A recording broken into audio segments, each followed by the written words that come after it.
Telugu YouTube ఛానల్లో మీ వ్యాపార ప్రకటనల కోసం 9154949554 కి కాల్ చేయండి. లోక్సభ ఎన్నికలకు సంబంధించి బీజేపీ మేనిఫెస్టో విడుదల చేసింది. అందులో కొత్తగా ఒక్క పథకం లేదు. 10 ఏళ్లుగా చెబుతున్న అంశాలే రిపీట్ అయ్యాయి. 10 ఏళ్లుగా ప్రభుత్వంలో ఉన్నవారికి కొత్త హామీలు ఇవ్వాలంటే ఇబ్బందికరమే. ఉచిత రేషన్ కొనసాగిస్తాం, ఇంటింటికి పైప్ లైన్ గ్యాస్ లాంటి హామీలు మాత్రమే కనిపిస్తున్నాయి. కానీ కాంగ్రెస్ పార్టీ ఇంతకు ముందే న్యాయపత్ర పేరుతో ప్రకటించిన మేనిఫెస్టోలో కింది స్థాయి ప్రజల్ని ఆకర్షించే హామీలు ఉన్నాయి. కానీ అవి ఓట్లు రాలుస్తాయా అన్నదే సందేహం. మోదీ గ్యారెంటీ 2047 నాటికి వికసిత భారత్ థీమ్తో మొత్తం 14 అంశాలతో మేనిఫెస్టోను రూపొందించారు. మరో 5 ఏళ్లు ఉచిత రేషన్ ఇస్తామనేది మేనిఫెస్టోలో ప్రధాన హామీగా చెప్పుకోవచ్చు.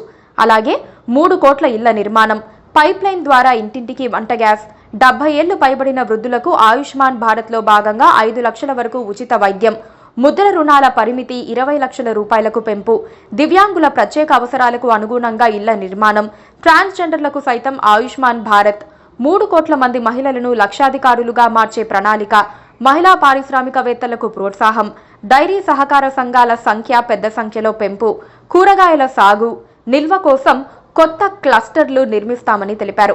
ప్రకృతి వ్యవసాయానికి ప్రాధాన్యం, మత్స్య ఉత్పత్తి, ప్రాసెసింగ్ కోసం ప్రత్యేక క్లస్టర్లు వంటి కీలక హామీలను మేనిఫెస్టోలో పొందుపరిచారు. ఈ మేనిఫెస్టో రూపకల్పన కోసం దాదాపు 15 లక్షల సలహాలు, సూచనలు పరిశీలించింది. తర్వాత 14 నినాదాలను కూడా ఇచ్చారు. విశ్వబంధు, సురక్షిత భారత్, సమృద్ధ Bharat, ease of living, global manufacturing hub, ప్రపంచ స్థాయి మౌలిక వసతులు, సాంస్కృతిక వికాసం, సాంకేతిక వికాసం, సుపరిపాలన, స్వస్థ్ భారత్, అత్యుత్తమ శిక్షణ, సంతులిత అభివృద్ధి, క్రీడా వికాసం, సుస్థిర భారత్ సాధిస్తామన్నారు. ఇంతకు ముందు కాంగ్రెస్ న్యాయపత్ర పేరుతో మేనిఫెస్టో ప్రకటించింది. ప్రజలకు నేరుగా ప్రయోజనం పొందే పథకాలకు కాంగ్రెస్ మేనిఫెస్టో ప్రాధాన్యమిచ్చింది. 5 న్యాయ్ పేరుతో 5 అంశాలపై మొత్తం 25 గ్యారంటీలను కాంగ్రెస్ ప్రకటించింది. రైతులు, మహిళలు, యువత, బలహీన వర్గాలే లక్ష్యంగా 5 న్యాయ్ రూపుదిద్దుకుందన్నారు. హిస్సేదారీ న్యాయ్, కిసాన్ న్యాయ్, నారీ న్యాయ్, శ్రామిక్ న్యాయ్, యువ న్యాయ్ పేరిట హామీలను ప్రకటించారు.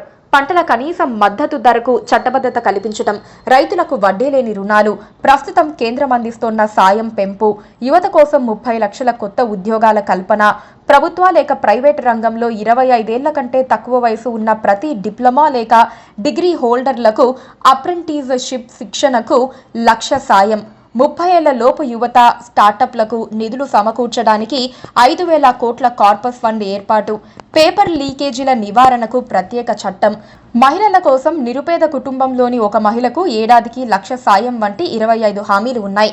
బీజేపీ, కాంగ్రెస్ మేనిఫెస్టోలను పరిశీలిస్తే బీజేపీ మేనిఫెస్టోలో కొత్తదనం ఏమీ లేదని అనుకోవచ్చు.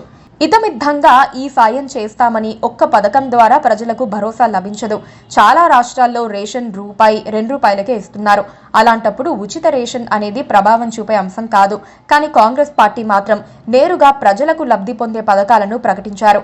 సాధారణంగా రాష్ట్ర స్థాయిలో జరిగే ఎన్నికలకు ప్రకటించే మేనిఫెస్టో హైలైట్ అవుతుంది.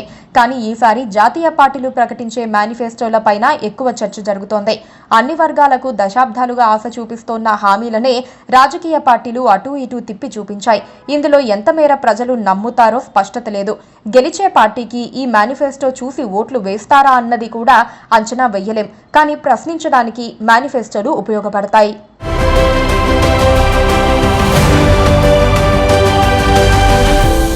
Please do subscribe to Please do subscribe to Please do subscribe to Please do subscribe to Please do subscribe to Please do subscribe to KTV Telugu KTV Telugu KTV Telugu. KTV Telugu KTV Telugu Please do subscribe to KTV Telugu.